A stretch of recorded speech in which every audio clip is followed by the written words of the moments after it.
बिस्मिल्लाहिर्रहमानिर्रहीम। मैं हूँ आपकी उर्दू की टीचर। खुशामदीद करते हैं बुकमान पब्लिकेशंस को और एक बार फिर से अल्फ़ा सीरीज़ लेकर आई है आपके लिए अबाबिल उर्दू ब्राय जमात चहारम। अस्सलामुअलैकुम, कैसे हैं आप सब? उम्मीद करती हूँ कि आप सब फिट एंड फाइन होंगे। तो क्या आपको पता है कि आज हम कौन सा सबक नंबर पढ़ने वाले हैं? तो आइए मेरे साथ, मैं आपको बताती हूँ।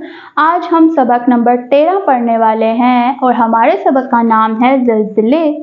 ज़लज़ले क्या होते हैं और क्यों आते हैं, ये हम पढ़ेंगे सबक की रीडिंग करते हुए, लेकिन उससे पहले हासिलाते तौलम पढ़ लेते हैं।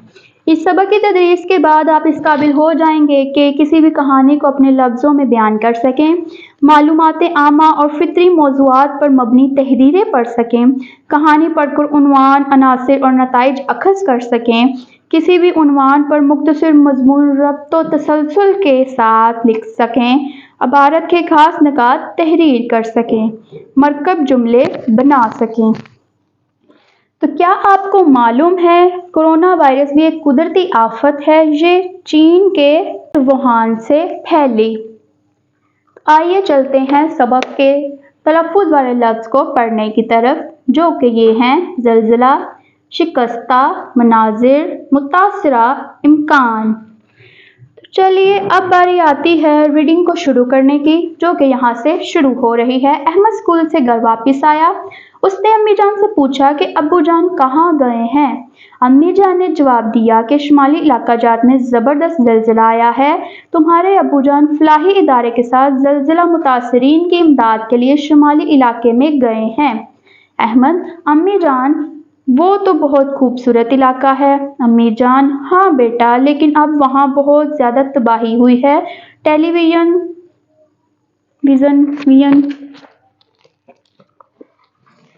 टेलीविज़न पर वहाँ के होलनाक मनाजिर दिखाए गए हैं। हर तरफ इमारतें मलबे का ढेर नजर आ रही थीं।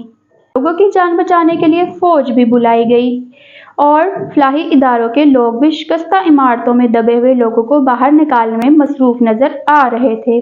ये मनाजिर टेलीविज़न पर बार बार दिखाई जा रहे हैं। तुम हाथ मुंह धोकर खाना खा लो तो फिर देखना। खाना खाने के बाद अहमद और उसकी अम्मी जान टेलीविज़न के सामने बैठ गए, जिसमें वक्फे वक्फे से ज़लज़ले से आने वाली तबाही के मनाजिर दिखाए जा रहे थे। अम्मी जान: नहीं बेटा, ये इमारतें और घर तो गिरे पड़े हैं। इसका मतलब ये हुआ कि इनमें रहने वाले सब लोग मलबे के नीचे दबकर मर गए होंगे। अम्मी जान: नहीं बेटा, ज़्यादातर लोग ज़लज़ले के झटके महसूस होते ही इमारतों और घरों से बाहर निकल आए थे।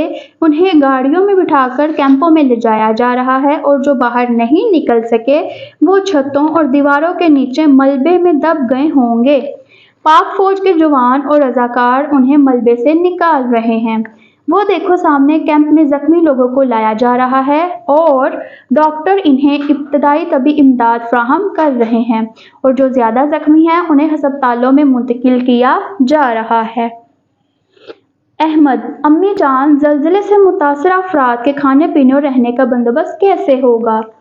अम्मी जान: बेटा, पूरे मुल्क से लोग ज़लज़ला मुतासरीन के लिए खाने पीने की अशिया, कपड़े, कंबल और रहने के लिए टेंट भेज रहे हैं ताकि वो अपनी ज़रूरियात पूरी कर सकें। अहमद: अम्मी जान, ज़लज़ले क्यों आते हैं? अम्मी जान: बेटा, कुछ देर पहले खबरों में बताया जा रहा था कि ज़मीन में नीचे की तह में ज़बरदस्त हरकत होती है। उसके झटके ज़मीन की ऊपर वाली तह में भी महसूस किए जाते हैं, जिससे इमारतें मलबे का ढेर बन जाती हैं। अहमद: अम्मी जान, ज़लज़लों से बचने की एहतियाती तदाबीर कौन सी हैं? अम्मी जान, टेलीविज़न में बताया जा रहा था कि जब आपको छत से लटके हुए पंखे हिलते हुए नजर आएं और खड़खड़ाहट सुनाई दे तो फौरन घर से बाहर निकल जाएं और इमारतों से दूर खुली जगह जैसे पार्क और खेल के मैदान में जमा हो जाएं, और अगर आप किसी कमरे में हों और ज़लज़ला आ जाए तो किसी मजबूत चीज़ या मेज़ के नीचे बैठ जाएं। अहमद: अम्मी जान, जिन इलाकों में ज़्यादा ज़लज़ले आते हैं वहाँ लोग कैसी इमारतें बनाते हैं? अम्मी जान, वो इलाके जहाँ ज़लज़ले आने का इम्कान ज़्यादा होता है वहाँ लोग लकड़ी की इमारतें और घर बनाते हैं, यानी वो उन्हें ज़लज़ले से महफूज बनाने की हर मुमकिन कोशिश करते हैं। अम्मी जान ने अहमद को बताया कि ज़लज़ले के अलावा सैलाब, खुश्क साली, गिर्दबाज, तोदे गिरना, समुद्री तूफान और आतिश फिशा कुदरती आफात हैं। अहमद, अम्मी जान, इन्हें कुदरती आफात क्यों कहा जाता है? अम्मी जान, बेटा, ये सारी आफात अल्लाह ताला की तरफ से आती हैं, उन पर अल्लाह ताला के सिवा किसी और का कोई इख्तियार नहीं, इसलिए उन्हें कुदरती आफात कहा जाता है। अल्लाह ताला हमारे वतन को इन कुदरती आफात से महफूज रखे, आमीन। तो जी मेरे प्यारे बच्चों, ये था हमारा आज का सबक जिसकी रीडिंग हमने पढ़ी, और हमारे सबक का नाम था ज़लज़ले, जिसमें हमने ज़लज़लों को पढ़ा कि वो कैसे आते हैं, उनकी क्या वजह होती है और उनसे हम कैसे बच सकते हैं। उम्मीद करती हूँ कि इस चैप्टर की रीडिंग आपको आसानी से समझ आई होगी और अल्फाज को समझने में आसानी हुई होगी। तो हम आपसे मिलेंगे अगले सबक की रीडिंग के साथ, तब तक के लिए अल्लाह हाफिज़।